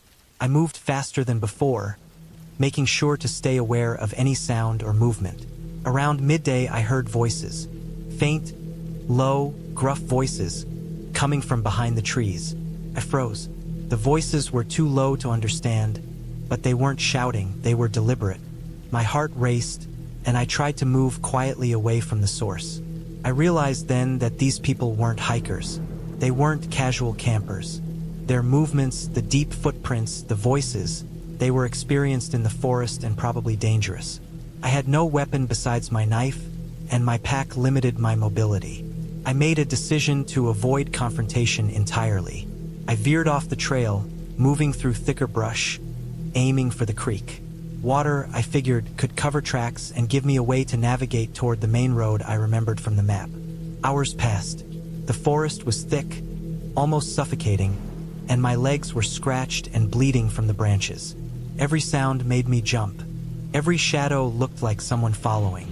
By late afternoon, I stumbled onto a narrow dirt road I had noted on the map. Relief surged through me. I stayed low, moving slowly along the edge of the road until I saw a car in the distance. I ran toward it, waving my arms, and finally, someone saw me. The driver stopped. They were local, familiar with the forest. I explained briefly that I had been hiking alone and saw signs of people I didn't want to encounter. They nodded gravely, as if this wasn't unusual, and offered me a ride back to town. The road to civilization felt impossibly long, but every step felt safer than the last. I kept my knife handy until I reached their car and locked the doors behind me. By the time I was back in town, surrounded by people and civilization, I realized just how close I had come to being trapped. The forest had felt quiet and safe at first, But the reality was that humans were just as dangerous as any animal when you were isolated and alone. I stayed awake that night, replaying the events, thinking about what I had done right and what could have gone wrong. After that trip, I never went into a remote forest alone again. I studied survival techniques, learned to read tracks better, and always carried some way to signal for help. I still loved the forest, but I understood it wasn't a playground. It was a place where mistakes could be fatal. That trip stayed with me, a constant reminder of the fine line between adventure and danger. Years later, I returned to that same forest, but with a group, prepared, alert, and cautious. I hiked the same trail, revisited the clearings, and even walked the creek where I had feared so much. This time it was calm, serene, even beautiful. I realized that fear, while paralyzing at the time, had taught me how to respect the wild, how to prepare, and how to survive. The forest had not changed, but I had. And that knowledge, that experience, was a victory I could carry with me forever. I had been planning this camping trip for months. I wanted something different this time, something that would push my limits. I decided to go to a remote part of the national forest that few people visited. I had read about it online. A dense area with thick trees, a steep ridge, and a river cutting through the valley below. Sounded perfect. I was always drawn to solitude in nature, and I wanted to see how far I could go without the safety of the usual crowded campgrounds. I packed everything carefully. A tent, sleeping bag, stove, food, water filters, first aid kit, and a small hatchet. I also brought a map and a compass, but no GPS. I wanted it to feel more like true wilderness, not a controlled adventure. The first day was uneventful but beautiful. The trail was narrow and uneven, lined with tall pines and oaks. Sunlight filtered through the leaves in golden streaks, casting patterns on the forest floor. I followed a small creek for most of the morning, watching as the water bubbled over rocks, reflecting the sky above. Occasionally, I spotted deer tracks or small birds flitting from branch to branch. I reminded myself to move slowly, to watch my step, and to stay alert.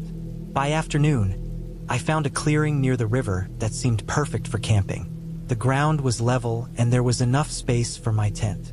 I set it up, hammered in the stakes, and inspected the area for hazards.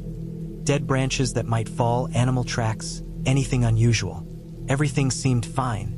I started a small fire, cooked a simple meal of rice and canned beans, and then sat quietly by the water, listening to the rush of the river and the rustle of the wind through the trees.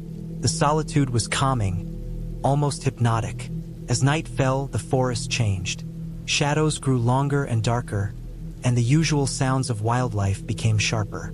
Frogs croaked by the riverbank, insects buzzed, and I could hear the occasional snap of a twig, probably from a nocturnal animal. I made sure my fire was secure and that I had a flashlight handy. Lying in my tent, I felt a strange mixture of exhilaration and unease. Being alone in the wilderness at night always had that effect. Everything felt alive, alert, and slightly threatening. Around midnight, I was woken by a noise outside the tent. At first, I thought it was just an animal, a raccoon, maybe, or a fox. But then I heard it again, a heavier sound, like footsteps crunching on the leaves. I froze, listening.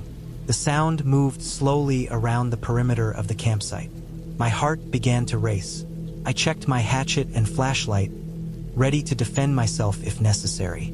I considered yelling, but I knew that would reveal my location to whatever was out there and might provoke it. I stayed as quiet as possible, breathing slowly, trying to make out the source of the noise. It continued for what felt like an eternity. I finally got up, carefully unzipped the tent, and shone the flashlight around. There was nothing, just the shadows of trees swaying in the moonlight. My mind tried to rationalize it. A large animal, maybe a deer stepping on a branch, but something about the movement didn't feel natural. Animals don't usually circle a campsite slowly, listening, inspecting. Something else was out there, and it wasn't a small creature. I spent the rest of the night in a half-sleep state, every sound making me tense. The wind picked up, rustling leaves and branches, making every shadow seem alive. At dawn, I stepped out of the tent cautiously. The forest looked calm and ordinary in the daylight, but I noticed something that immediately set my nerves on edge. Footprints. They were large, uneven, and human-like, leading from the edge of the trees toward my campsite and then disappearing into the forest on the other side. My stomach turned. Someone had been there last night, close enough to inspect my camp. I debated whether to stay or leave. My instinct screamed to leave immediately, but I had come a long way, and I wanted to at least finish exploring the ridge I had planned to climb. I packed my things carefully, keeping the hatchet in my hand, and started hiking. Every crack of a branch and rustle of leaves kept me alert. I made sure to stay on the higher ridges, where I could see farther and avoid being surprised. By late morning, I reached the base of the ridge. The climb was steep and exhausting. Loose rocks and tree roots made it difficult to keep my footing, and I had to stop frequently to catch my breath. The forest thinned out slightly as I climbed, and I could see the valley below, the river glinting in the sun. I felt a small rush of relief. The landscape felt open, less threatening than the enclosed darkness of the forest floor. I set up a temporary rest spot on a flat rock, took out water, and tried to calm my nerves. That's when I noticed something strange. Further up the ridge, I saw what looked like a tent, partially hidden among the rocks and small trees. That was impossible. There were no other trails leading here, at least not on my map. My first thought was that it was abandoned, but the closer I looked, the more I realized it was recently used. There were footprints leading away from it and some supplies scattered around, a small backpack, a water bottle. My stomach dropped. Someone else was here, in the middle of nowhere. I debated turning back, but pride and curiosity pushed me forward. I wanted to see who or what had set up camp here. As I approached, I realized the campsite wasn't abandoned at all. There were signs that someone had been watching the area, leaving small traps of sticks and rocks, maybe to make the space seem empty or to detect intruders. I felt a surge of panic. Whoever was here was cautious and aware of their surroundings, just like me. I moved carefully, scanning the area for any movement. There was none, but the feeling of being watched was overwhelming.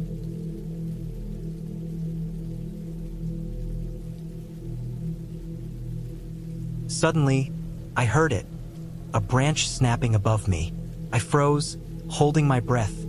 Looking up, a figure moved between the trees, just for a moment, then vanished. My mind raced. I had to get out of there. Slowly, quietly, I backed down the ridge, keeping my movements deliberate, trying not to make noise. My heart pounded with each step. I knew the figure could be anywhere, watching, waiting. I made it back to my original campsite near the river by mid-afternoon. It was still empty, but the footprints from last night had changed. New prints had joined them, some larger, heavier. Someone had followed me, probably from the ridge. My pulse spiked. I couldn't stay. I started packing quickly, deciding to hike out as fast as possible, even if it meant taking a more dangerous route down the riverbank rather than the trail I had come on. The hike out was grueling. The riverbank was slippery, and I had to navigate over rocks and fallen trees. My muscles ached, and my clothes were wet and torn in places. Every shadow, every rustle in the forest, made me flinch. I kept the hatchet in my hand, ready to swing if necessary. Hours passed. The sun began to dip, and I realized I might have to camp again if I didn't reach the main trail soon. I couldn't risk stopping near the river, though. I decided to climb higher again, hoping to find a safe, open spot for the night. As night fell, I found a small ledge on a hillside, partially covered by trees. I set up my tent quickly, using rocks to secure it as much as possible. I made a fire, though I kept it small, just enough for warmth and a little light. I ate a small portion of my remaining food and tried to stay calm. Every noise made me tense. Owls hooting, branches cracking, the wind whistling through the trees. Sleep was impossible. I stayed awake most of the night, watching the shadows, listening, waiting. The next morning, I continued my hike down the hillside. I had memorized the general direction of the main trail from my map, and I kept checking my compass. By mid-morning, I finally saw the faint outline of the trail I had used before entering the more remote forest. Relief washed over me. I moved quickly but cautiously.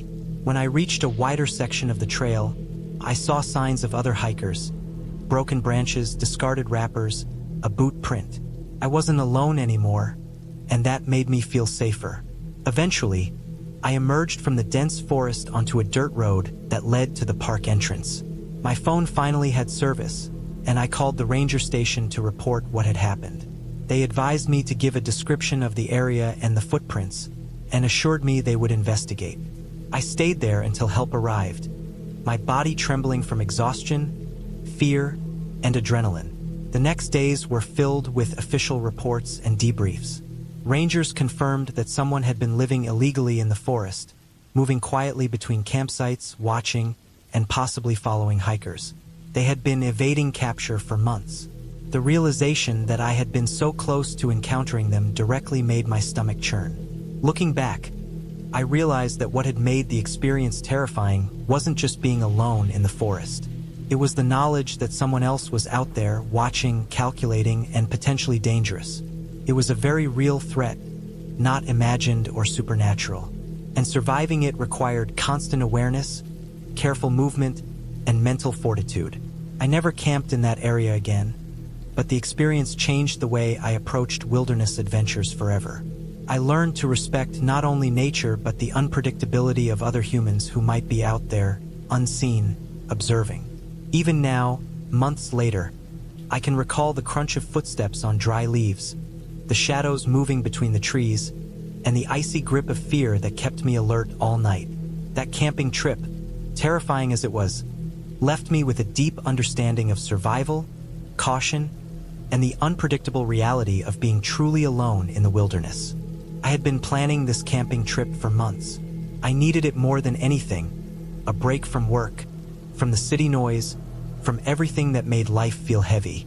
I chose a forested area far from any main roads, a place I had found on an old map I stumbled upon online. It was supposed to be quiet, untouched, isolated. That was what I wanted. The idea of being entirely alone, with only the forest around me, sounded like freedom. I packed everything meticulously: tent, sleeping bag, food, water, stove, flashlight, extra batteries, rope, first aid kit, a small folding knife, and a compact hatchet. I wanted to be prepared for anything. I left my car at the edge of a small dirt road and started the hike in the late afternoon. The sun was low, casting long shadows between the trees. The trail was narrow, overgrown with thick underbrush that scraped against my legs. The air was heavy with the smell of damp soil and pine needles.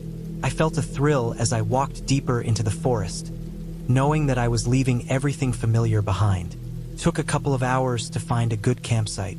I finally settled on a small clearing, surrounded by dense trees. A shallow creek ran nearby, the water clear and cold, the sound soothing. I liked the seclusion, felt like it was mine alone. I set up my tent, carefully staking it into the ground, arranging my sleeping bag inside, and creating a small fire pit from stones I found around. I gathered firewood, splitting it with my hatchet, stacking it neatly. By the time I finished, the sun was almost gone, leaving behind a dim orange glow. The first night was quiet, almost too quiet. I had built a fire and sat near it, listening to the sounds of the forest. Occasionally, I heard a distant crack of a branch or the rustle of small animals moving through the underbrush. Everything seemed normal. I ate a simple dinner of canned beans and bread, washing it down with water from my bottle. As darkness fell, I crawled into my tent, feeling the cold seep into the ground beneath me despite my sleeping bag. I fell asleep with the sounds of the forest surrounding me, comforting at first, but soon more intense than I expected. Around midnight, I woke to the sound of a snap, a sharp, sudden breaking of a branch close to my campsite. My heart jumped. I stayed still, straining to hear. The forest was alive with subtle noises. Leaves shifting, the creek gurgling, the distant hoot of an owl. But the snap had been too deliberate, too distinct. I told myself it was an animal, probably a deer or a raccoon. I stayed still for what felt like hours, listening. Nothing moved, nothing approached. Eventually, I calmed enough to fall back asleep, though my sleep was shallow. The next day, I decided to explore the area further. I walked along the creek, noticing the tracks in the mud. Some were deer, others small animals. But then I saw something that made my stomach tighten: fresh human footprints. They were just outside my campsite, partially hidden in the dirt. They didn't look like mine, and they didn't match any hiking boots. They were bare, too wide, and they led deeper into the forest. My mind tried to rationalize it. Perhaps another hiker, lost like me, passing through.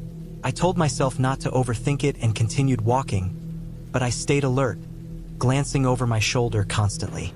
By late afternoon, I returned to my campsite and decided to reinforce my precautions. I collected more firewood, this time creating a larger pile near the entrance to my tent, not just for warmth but for light and a sense of security.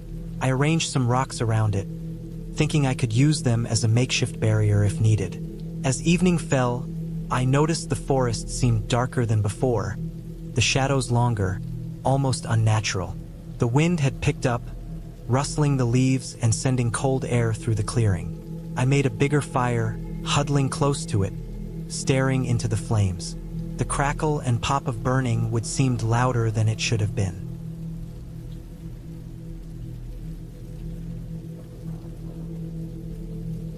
I decided I could not stay passive. I remembered that I had a small survival knife strapped to my belt. I grabbed it quietly, keeping it close. I also knew that retreating quietly to my car might be the safest option if someone was near. The thought of leaving my camp behind, the fire, and my food felt like admitting defeat, but safety had to come first. I unzipped the tent slightly more, enough to see clearly. The shadow had stopped, just beyond the firelight. My stomach tightened. Whoever it was seemed to be observing the tent. I considered yelling, but the idea of drawing attention might provoke a confrontation. I stayed still, heart hammering, and waited. Minutes passed, each second stretching unbearably. Then, suddenly, the shadow moved away, back into the deeper forest. I didn't hear any further footsteps after that. I stayed awake the rest of the night, too tense to sleep. I kept my flashlight and knife close, listening for any sound. The fire had died down, leaving only smoldering embers. I could hear the river and the distant rustling of leaves, but no other sound came from the forest. Dawn finally arrived, pale and gray, filtering through the trees. I unzipped the tent fully and stepped outside, scanning the area carefully. There was no sign of anyone, no footprints other than my own from the previous day. The clearing seemed untouched, as if the shadow had vanished without a trace. I decided to pack up my camp immediately. I broke down the tent, gathered my gear, and carefully took down the food hanging in the tree. Everything was accounted for, nothing disturbed. I ate a small breakfast of trail mix, staying alert to any sign of movement. I retraced my steps along the trail toward my car, moving quickly but cautiously. The forest was waking up, the sounds of birds returning, and the sunlight growing stronger. I kept scanning behind me, half expecting to see the shadow again, but the trail was empty. By the time I reached my car, my body was exhausted but relieved. I locked the doors, sat inside for a moment, and took a deep breath. The tension that had gripped me all night slowly released. I realized how vulnerable I had been, alone in a remote forest, facing the unknown. It was a terrifying experience, but I had handled it as best as I could. I had stayed calm, stayed alert, and prioritized my safety over pride or stubbornness. I drove home slowly, reflecting on the night. The forest was beautiful, serene, and grounding, but it was also unpredictable and potentially dangerous. I resolved that I would return to camping in safer conditions, perhaps with a partner or in a more trafficked area. I kept the memory of the shadow with me, not as a ghost story, but as a realistic reminder of how cautious one must be in the wilderness. The experience had changed the way I thought about solitude and safety. I had gone out seeking peace and quiet, and I had found it, but only after facing a very real threat. I understood that the forest, while magnificent, demanded respect and vigilance. I kept thinking about how close it could have been to danger if I had acted rashly. By remaining calm, observing carefully, and being prepared, I had made it through the night unharmed. When I finally returned home, I unpacked my gear, cleaned my equipment, and filed the experience away in my memory. I didn't tell anyone the details at first. It felt too personal, too raw, but I shared the lesson. The wilderness is both beautiful and harsh, and respecting it means respecting your own limits. The fear had been intense, but it had ended clearly. I survived and I had learned. And from that day on, whenever I planned a camping trip, I made sure that safety was the first priority, not just adventure or solitude. I had been planning the camping trip for months. I wanted to get away from everything: work, the city, people, noise, everything. I had decided on a remote forest area that wasn't too far from the main road but still isolated enough to feel like real wilderness. I had checked maps, read reviews, and packed meticulously. Tent, sleeping bag, cooking supplies, water, extra food, first aid kit, flashlight, matches, and a small hand axe. I thought I was prepared for anything. The day I left, the sky was clear and the air was cool. I drove my old car along the winding road, surrounded by dense trees on both sides, the sunlight cutting through in golden streaks. When I reached the entrance of the forest, there was a small dirt trail leading deeper in. I parked, grabbed my backpack, and started walking. The forest was quiet, almost unnaturally quiet. No birds singing, no wind rustling the leaves, just the soft crunch of my boots on the dry soil. I hiked for a few hours, following the trail, noting the small streams and fallen logs. The trees grew taller and denser, their branches twisting together above, making patches of shade darker than the rest. I found a clearing near a small creek where the ground was relatively flat. It seemed perfect for setting up camp. I unpacked, laid out my sleeping bag, and set up the tent. I collected firewood, dry, brittle branches, and built a small fire pit near the tent. I had always been careful with fire, and I made sure it was far enough from the tent but close enough to give warmth. By late afternoon, the sun was lowering, casting long shadows across the forest. I decided to explore the surrounding area to see if I could find any trails, interesting spots, or wildlife. The forest was thick, and as I walked further, it became easy to get disoriented. I marked my path by stacking small rocks in piles and snapping a few branches to leave subtle markers. I wanted to be able to find my way back. I walked for maybe an hour when I noticed the first odd thing. A series of deep footprints were pressed into the soft soil near a small hill. They looked fresh, not more than a few hours old, and they were much larger than mine. I paused and scanned the surrounding forest. Nothing. No movement. No sound. Just the faint trickle of the creek nearby.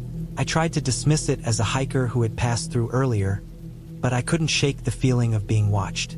I continued walking, but now with my senses sharper. Every crack of a branch, every rustle of leaves made me tense. As the sun dipped lower, the forest shadows grew longer, and I decided it was time to head back to camp. The problem was, the path I thought I had memorized seemed different. The trees looked the same, the trail seemed unfamiliar, and for the first time I realized I was lost. My stomach tightened, and I started retracing my steps, following the small markers I had left. Some markers were gone, broken or moved, and I had to rely on instinct to navigate. By the time I returned to my camp, darkness had fallen. I lit a fire, the orange flames flickering against the thick darkness surrounding me. I tried to calm myself, telling myself that I was imagining things, that the forest was just quiet and unfamiliar. But as I ate a small meal and drank some water, I kept hearing faint noises. A rustle behind a tree, a branch snapping far off. I tried to ignore it. Later, I decided to check the perimeter of my campsite. I grabbed my flashlight and walked slowly around the clearing. The beam of light cut through the darkness, reflecting off leaves and rocks, but I saw nothing unusual. Then I heard it, a very soft, deliberate snap of a branch, closer than anything I had heard before. My heart started pounding. I froze, listening. Nothing. I slowly turned, scanning the shadows, trying to convince myself it was a deer or some other animal. But the sound was different. It was heavier, deliberate, human-like.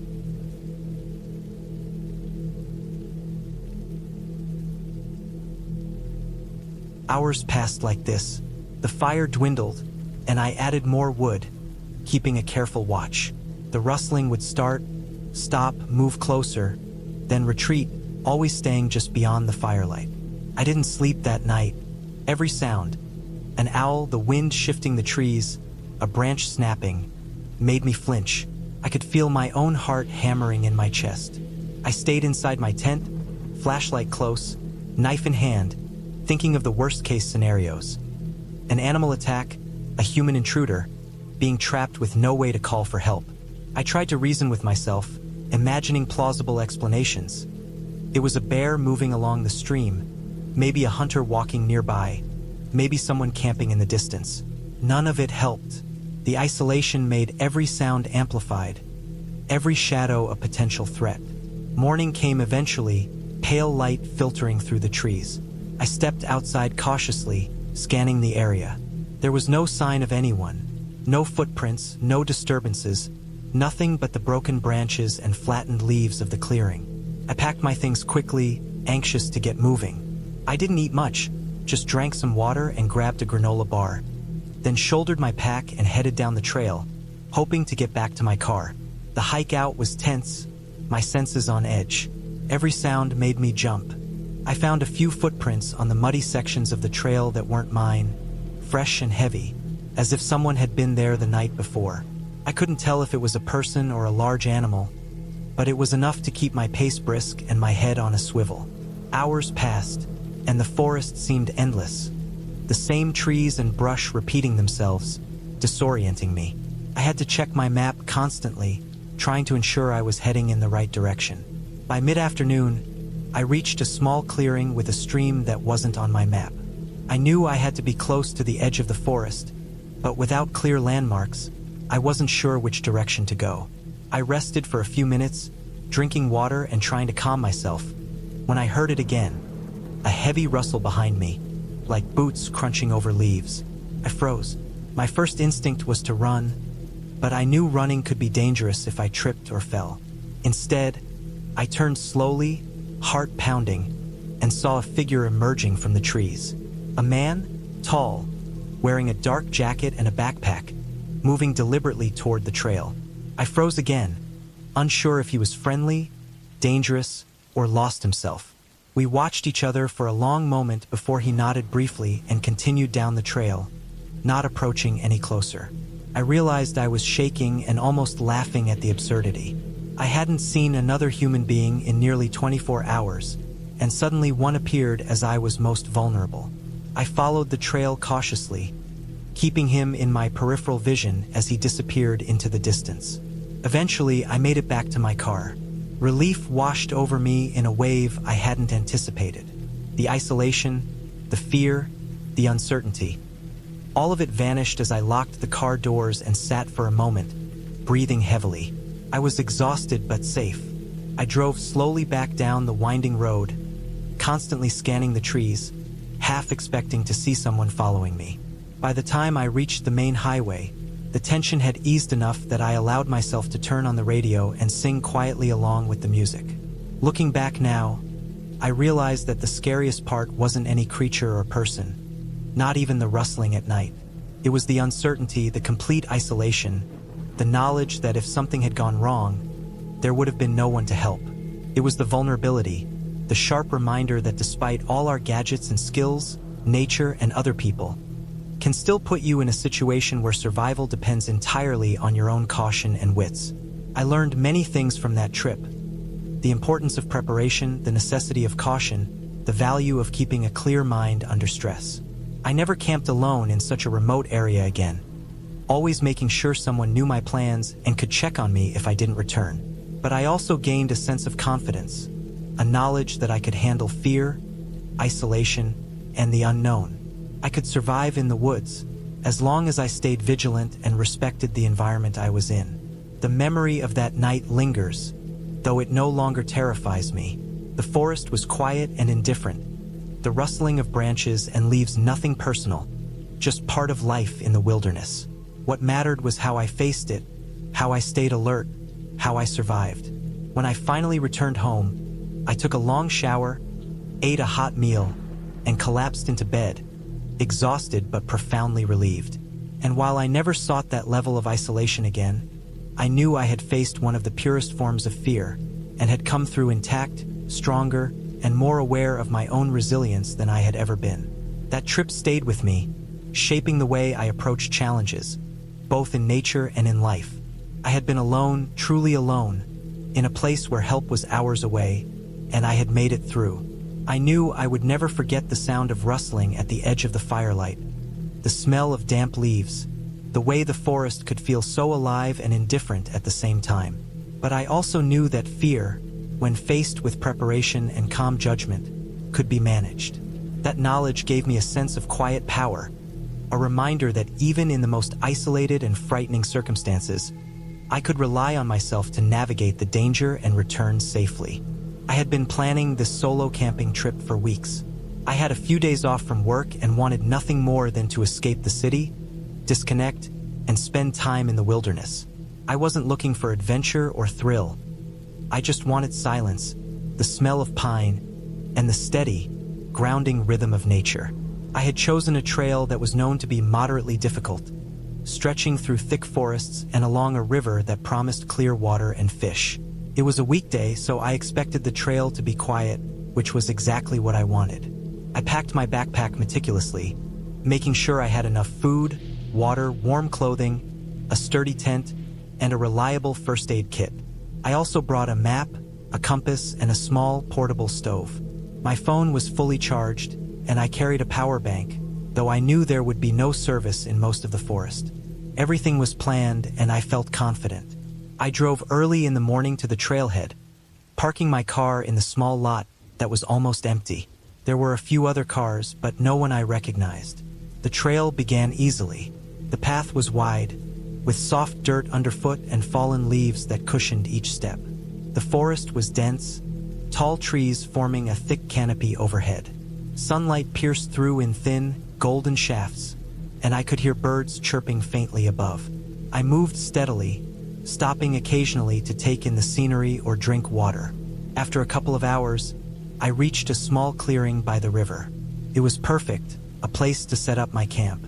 The river's current was gentle, and the water looked so clear that I could see smooth stones at the bottom. I decided to set up my tent there, close enough to hear the river but far enough to avoid any risk of flooding if the water rose. Setting up the tent was simple. I spread out the ground sheet, secured the poles, and attached the rainfly. My backpack held everything I needed, and I organized my sleeping bag and gear inside. After setting up camp, I collected some dry wood from nearby fallen branches for a fire. I wanted to cook my first meal and also have a fire for warmth in the evening. The sun was beginning to lower in the sky, casting long shadows across the forest floor. I started the fire carefully, using small twigs first and gradually adding larger pieces. The flames took quickly, crackling and warming the air around me. I prepared a simple meal, canned beans and some bread, and ate slowly, watching the river. The sound of flowing water was calming, almost hypnotic. I cleaned up carefully, making sure no food was left outside the tent. I knew bears were a possibility, and even though I had read that the area had few bear sightings, I didn't want to take any chances. I hung my food in a tree at a distance from the tent, following all safety recommendations I had read about. As darkness fell, the forest changed. Shadows deepened, and the familiar sounds of birds faded into quiet rustling. Insects buzzed faintly, and the occasional splash in the river broke the silence.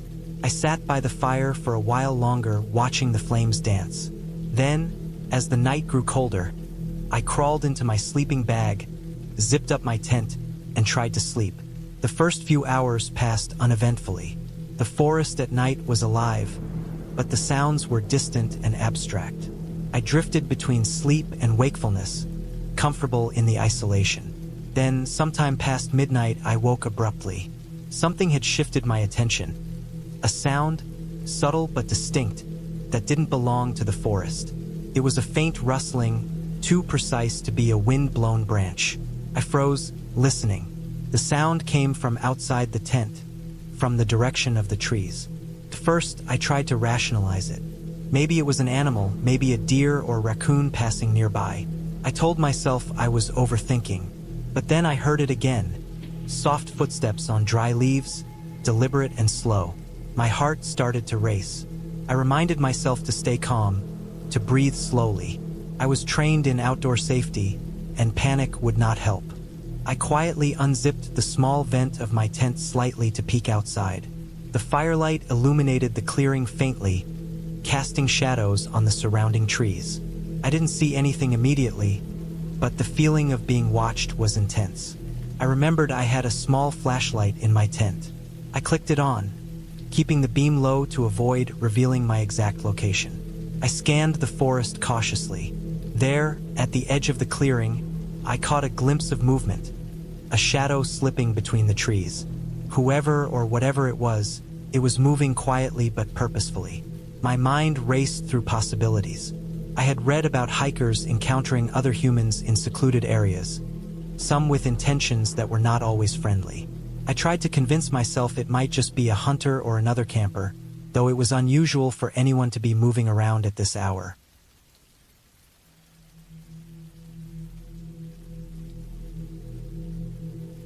By the time dawn approached, I was exhausted but terrified.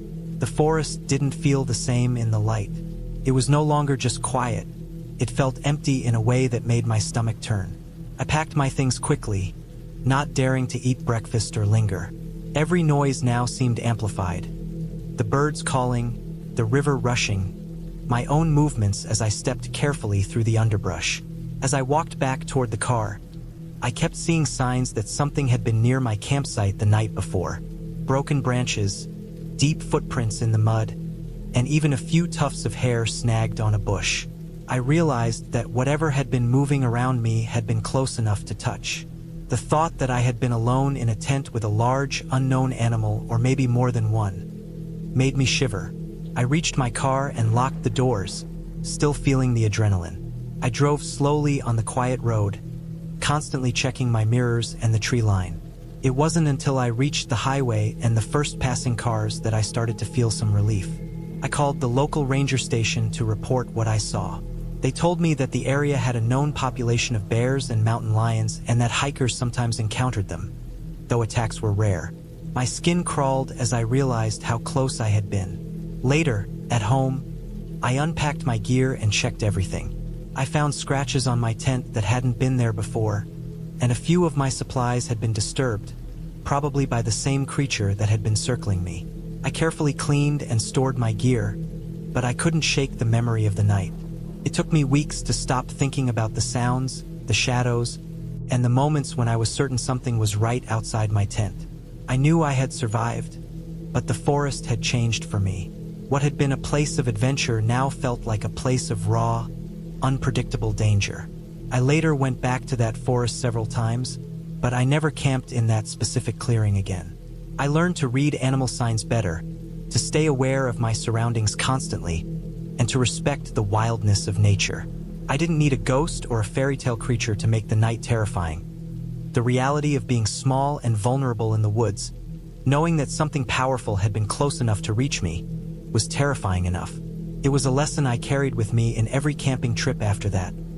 Preparedness and caution could save you, but the forest had its own rules, and it didn't care if you were ready or not. I remember the morning I left for that camping trip like it was yesterday, though in truth it had been months ago. I had been planning it for weeks, looking for a break from the noise of the city, the unending hum of traffic, the constant pressure of work. My plan was simple: drive out to a remote national forest, find a small clearing by a river I had read about in some old hiking forums, and spend 4 days alone in the woods. I packed methodically, making sure I had everything I thought I might need: a tent, a sleeping bag, a heavy-duty backpack, a portable stove, plenty of water, dehydrated food, a first aid kit, a headlamp, a map, a compass, and a pocket knife. I even brought extra batteries for my flashlight, though I didn't expect to use them much. I wanted this to be a solo trip, nothing fancy, just me and nature, and maybe some quiet I hadn't had in years. The drive to the forest was longer than I expected. I left before sunrise, hoping to get a few hours of daylight to set up camp and explore a little before night fell. The road narrowed the further I went, winding through dense forests and past empty fields. Occasionally, I saw other cars heading the opposite direction, campers and hikers like me, but most of the road was empty. By the time I reached the trailhead, the sun was high, and I could feel the tension in my shoulders beginning to ease. I parked my car in a small gravel area, checked my gear once more, and shouldered my pack. The trail began as a narrow dirt path, overgrown with weeds and roots, and immediately I felt the kind of quiet I had been craving. Birds chirped overhead, insects buzzed lazily, and the wind whispered through the tall trees. The hike to my planned campsite took longer than I expected. The map I had was old, and the trail wasn't well marked. At one point, I lost the path entirely and had to backtrack several times, my boots crunching over fallen leaves and twigs. My pack felt heavier with each step, but I didn't mind. The solitude made each movement feel meditative. I saw a few signs of wildlife, scat from deer, the scratch marks of a raccoon, and distant tracks that I couldn't identify, but no one else. I kept telling myself that the more isolated I became, the better the experience would be. By late afternoon, I found a small clearing near a narrow stream. The ground was flat and dry, surrounded by tall pines that would shield me from the wind at night. I set up my tent carefully, making sure the stakes were secure and the rainfly tight.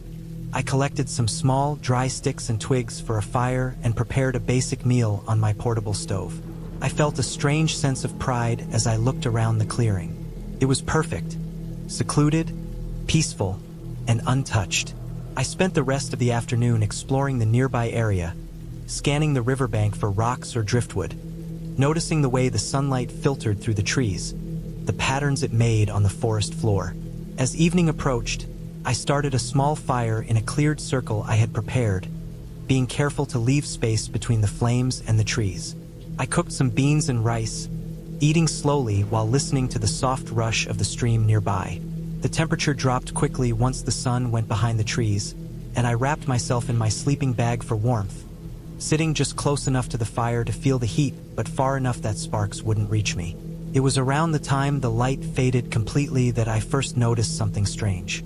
A faint rustling came from the edge of the clearing, beyond the small ring of firelight. At first, I told myself it was just the wind moving branches or a small animal scuttling through the underbrush. I had read that deer, raccoons, and even foxes were active at this time of night. But the sound persisted, deliberate and rhythmic. It wasn't like a deer stepping lightly over leaves or twigs snapping under small paws. It was heavier, slower, more deliberate, as if something or someone was pacing just beyond the circle of light. My chest tightened, and I gripped the handle of my knife, my mind racing. I reminded myself that I was alone, that the nearest road was miles away, and that I had no immediate way to call for help if something happened. I tried to make myself believe it was nothing.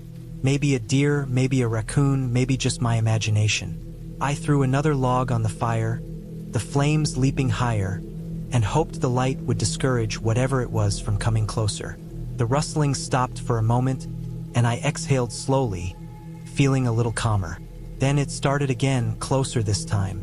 Leaves crunched under weight, sticks snapped, and the sound of heavy breathing, or what sounded like breathing, tingled my nerves. I stayed frozen, listening, straining to make out any details in the darkness. My flashlight lay on the ground beside me, batteries fresh, and I debated whether to grab it and check, but every instinct screamed at me to stay put.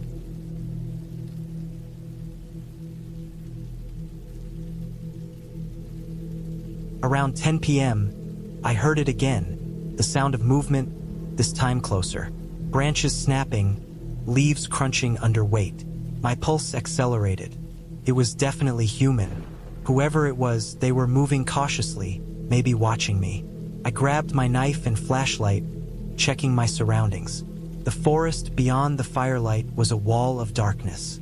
I thought about running to my car, but it was hours away, and the forest was dense. I couldn't risk it. I stayed awake all night, sitting by the fire, listening. I heard nothing else until just before dawn. That's when I noticed marks in the soil near the edge of my firelight. Footprints, clearly human, fresh, circling the clearing. My heart sank. They hadn't tried to enter my tent. but they had been close enough to make me extremely uncomfortable. Whoever it was, they knew I was here, they had been watching me, but for some reason they didn't approach. The following morning, I considered leaving immediately, but when I checked the trail, I saw it had been partially covered with fallen leaves and branches. Whoever had been there had also left, probably in the night, but their presence was a clear warning. I gathered my gear quickly, keeping my knife and hatchet close. I moved cautiously, listening for any signs of movement behind me. The forest was eerily silent, as if it was holding its breath. As I hiked back toward the dirt road, I thought about what had happened. The isolation that had seemed so appealing was now terrifying. I realized how vulnerable I had been, how easy it would have been for someone to take advantage of my situation. Every crack of a branch, every rustle of leaves had been amplified in my mind. The walk back was tense, slow, and exhausting. I kept my eyes on the trail, constantly scanning for anything unusual. Finally, after what felt like hours, I reached the edge of the forest and saw my car. Relief washed over me in waves. I jumped in, locked the doors, and sat there for a moment, breathing heavily. I drove away slowly, eyes darting to the trees on either side of the dirt road. I didn't see anyone, and I hoped I wouldn't. The fear lingered, but the sense of safety in the car was undeniable. When I got home, I unpacked my gear and checked everything carefully. I documented the footprints with photos, even though they were faint. I realized I had been extremely lucky. There had been no confrontation, no attack, but the experience left a mark. I couldn't shake the feeling of being watched, of being vulnerable in a place that should have been peaceful. But I also felt a sense of accomplishment. I had survived, I had stayed alert, and I had learned the hard reality of isolation. In the days that followed, I thought about what I could have done differently. I would have brought a whistle or a flare, stayed closer to a marked trail, or chosen a campsite with more visibility. I realized that preparation wasn't just about supplies. It was about awareness, strategy, and respect for the unknown risks that exist in any wilderness.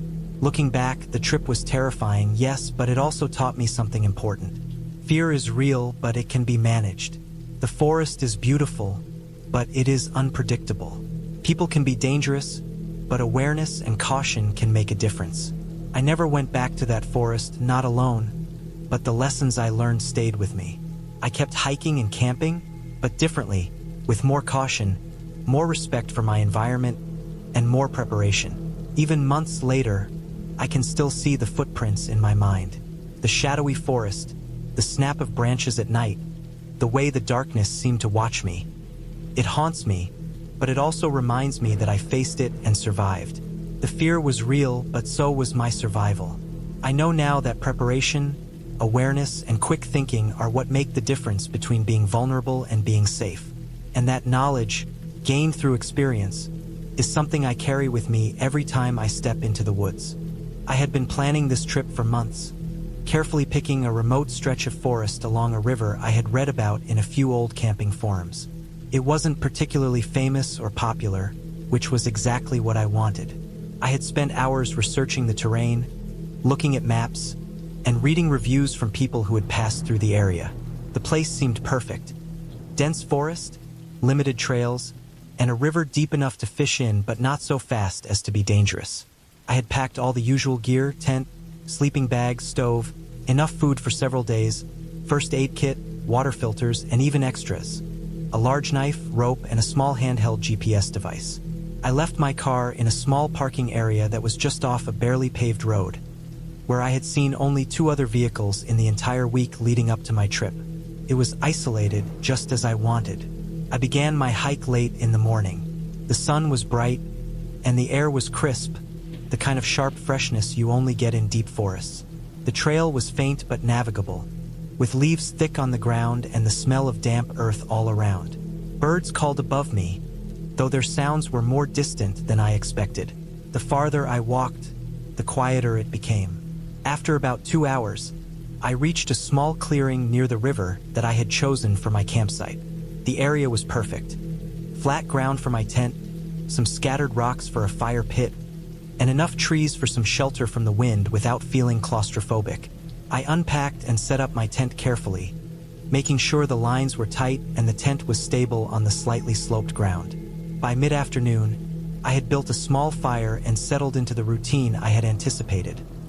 Fishing by the river, checking my supplies, and taking mental notes of landmarks. I was aware of how quiet it was, the kind of quiet that made you notice every rustle of a leaf or the subtle crack of a branch under a small animal's weight. I had been in forests before, but there was something different here. The silence wasn't comforting. It was heavy. As the sun began to sink toward the horizon, I noticed that the shadows of the trees stretched across the clearing in unusual ways. They weren't moving with the wind like they normally would. It was subtle, almost imperceptible, but the forest felt static in a way that didn't seem natural. I shook my head and decided I was overthinking. After all, I had been alone before in the woods, and unease was normal when you were isolated. I cooked a small dinner of canned beans and rice, ate quickly, and then spent a while just sitting by the fire, letting the warmth seep into my bones. Night came fast. The forest changed completely once the sun disappeared. The temperature dropped sharply, and the shadows became walls around me. My fire, though bright, only lit a small area. The trees around the clearing seemed taller, their outlines sharper against the faint starlight. I kept thinking I saw movement at the edge of the clearing. Small things at first, branches shifting, leaves rustling, but then it became more pronounced. I had brought a flashlight, and I shone it toward the perimeter of the clearing, but I didn't see anything. Still, I couldn't shake the feeling that I was being watched. I reminded myself it was probably just deer or a fox, nothing more. I went to bed earlier than I usually would, hoping to get some sleep. The sound of the river was comforting at first, but as darkness settled fully, it started to change. There were noises that didn't belong to the river, soft thuds and scratches coming from the trees. I stayed still in my sleeping bag, straining to listen. The sounds weren't consistent. They would start, stop, and move around the clearing. Something large must have been moving near the edge, but I couldn't see it. My mind raced through possibilities. A bear, a wild dog, or even just a large deer, but nothing made sense. The noises were too deliberate. Hours passed. I didn't sleep. I lay in my tent, flashlight in hand, heart racing every time I heard a branch snap. At one point, I heard a sound that made my blood run cold. Something heavy hitting the ground close to my tent. Not a branch falling, not a rock rolling, something deliberate. I didn't move, didn't breathe too deeply. I shone my flashlight through the tent fabric, and my heart jumped when I thought I saw a shadow move. The thought of what it could be filled me with dread. I stayed frozen until it stopped, listening for any other noises.